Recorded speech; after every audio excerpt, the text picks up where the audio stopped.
Hello and welcome back to another episode of the Minnesota State Park Hiking Club Trail Series. Today we traveled to McCarthy Beach State Park. McCarthy Beach State Park was established in 1945 in memorial of the servicemen who lost their lives during World War II. Originally only 135 acres in size, it has been expanded over the years and now boasts 2,471 acres within its reach. The name of the park was derived from the former property owner, James A. McCarthy.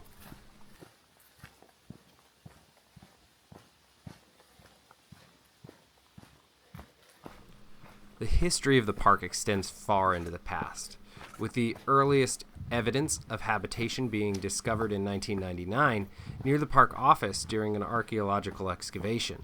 The artifact recovered, according to the DNR website, included small copper owls, which, if you're not familiar with what an owl is, as I was not, it is a small pointed tool that is used for piercing holes. They also discovered some spear points, which dated back to about 10,000 years ago.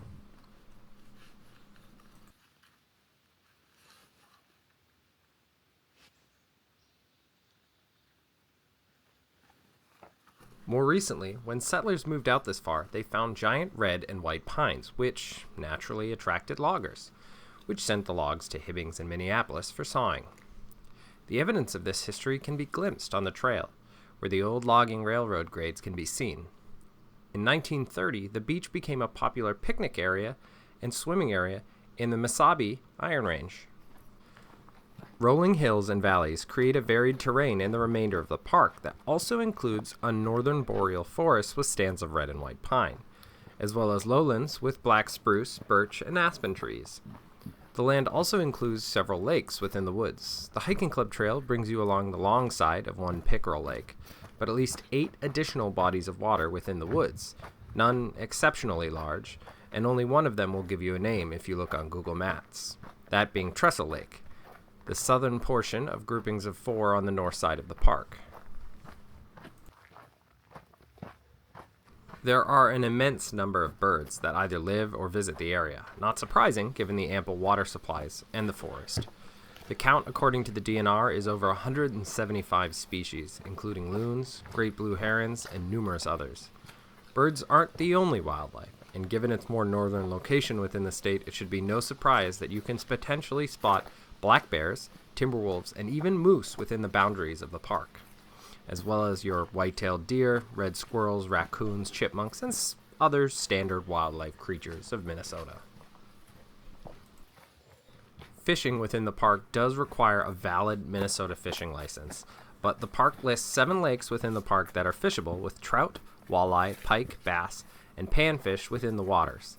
Pickerel Lake, in particular, looked to be a pleasant lake to fish on, which requires a carry-down access, meaning you will likely see mostly canoes and kayakers on the water, making it a more protected lake.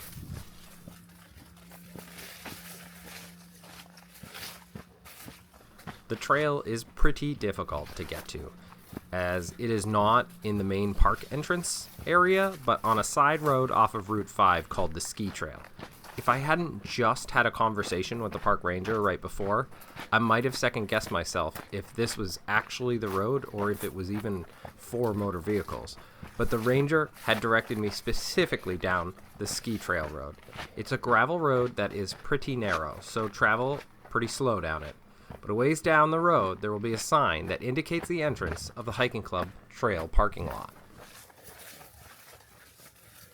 The trail itself is 3 miles and took us about an hour and 10 minutes to complete. It starts from the hiking club parking lot and immediately heads deep into the woods. The trail is also used by horses, as there is a decent amount of evidence of them being on the trail, specifically droppings and hoof marks. The trail gains a slight amount of elevation on this first section.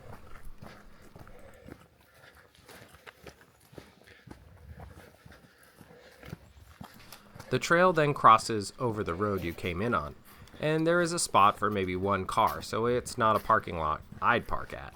But my companions, who decided to sit this trail out, parked there for a minute to give me a mid-trail break from the bugs, which were quite intense leading up to this portion of the trail. After the quick respite, I headed out with renewed determination down the trail, which descended down to the shore of Pickerel Lake and headed along the shore. The narrow path on this section resulted in much more of the undergrowth rubbing up against my legs, so I was quite pleased with my choice to wear long pants. The added difficulty was worth it, though, as there were clear, beautiful views of the lake. It's a relatively undeveloped lake, which helps solidify that forest lake feel. My favorite part of the trail was absolutely the entire section of the trail that traveled along the shore of Pickerel Lake. It might be wet if it had been rainy, so keep that in mind, but when I took it, there was only one section that was rather muddy. It's got evidence of beavers everywhere, and that tranquil, isolated feeling a forest lake has out in the wilderness. I wasn't completely alone on the trail, although I didn't run into any other hikers on the trail, as there were a few people fishing out on boats, but it didn't break that wonderful wilderness immersion. Thank you for watching, and if you like this video, hit the like and subscribe buttons. Also, don't forget to let us know which park you'd like to see next.